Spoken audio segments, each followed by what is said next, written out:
श्राद्ध हम क्यों करते हैं, क्यों ये चलन आया और इसके क्या सच में बेनिफिट्स हैं, या हम प्रेजेंट के लिए, अपने प्रेजेंट को सुधारने के लिए इसको करते हैं, या कोई ऊपर बैठा हमारे खाने को रिसीव करता है, खाता है और उसका पेट भरता है। इसके पीछे का लॉजिक क्या है? देखिए, इसमें दो कारण हैं, क्योंकि सितंबर और अक्टूबर 2 मंथ ऐसे होते हैं जिनमें श्राद्ध आते हैं, और इन श्राद्धों को मोस्टली इंडिया के अंदर हिंदू समाज में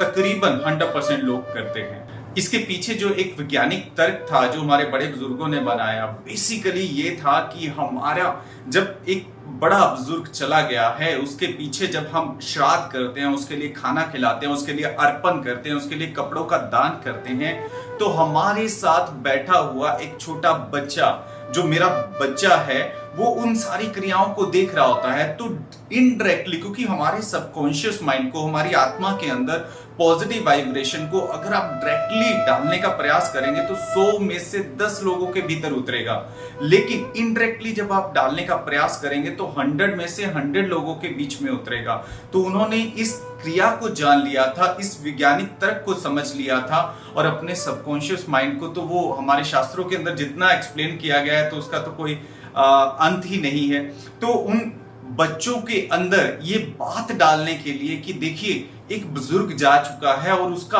बेटा उसके मरने के उपरांत भी, जीते जी तो सेवा कर ही रहा था, मरने के उपरांत भी सेम क्रियाएं करता है, उसके लिए मंथली या साल में एक बार श्राद्ध जरूर करता है, सालाना जरूर करता है, ताकि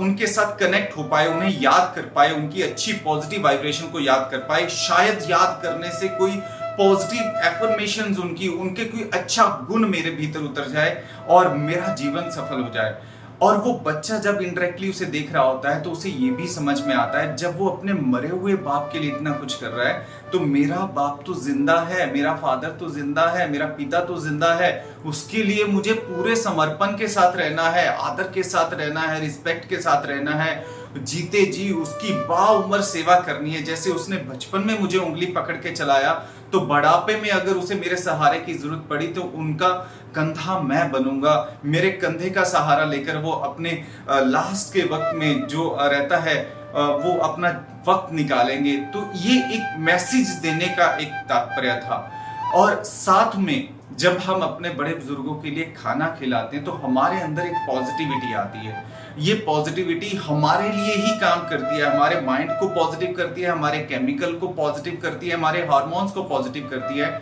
और इस पॉजिटिविटी से बहुत सारी चीजें जनरेट होती हैं। जैसे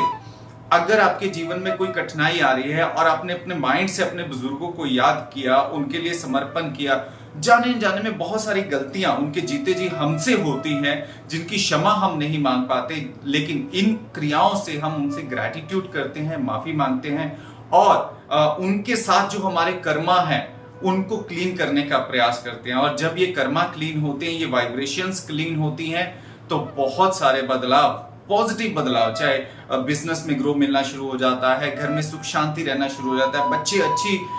लाइन को पकड़ लेते हैं, अच्छे आचरण के साथ रह रहे होते हैं। ये सारी चीजें इसी के कारण होती हैं। तो ये श्राद्ध हमें बहुत सारी चीजें सिखा के जाता है, तो इसको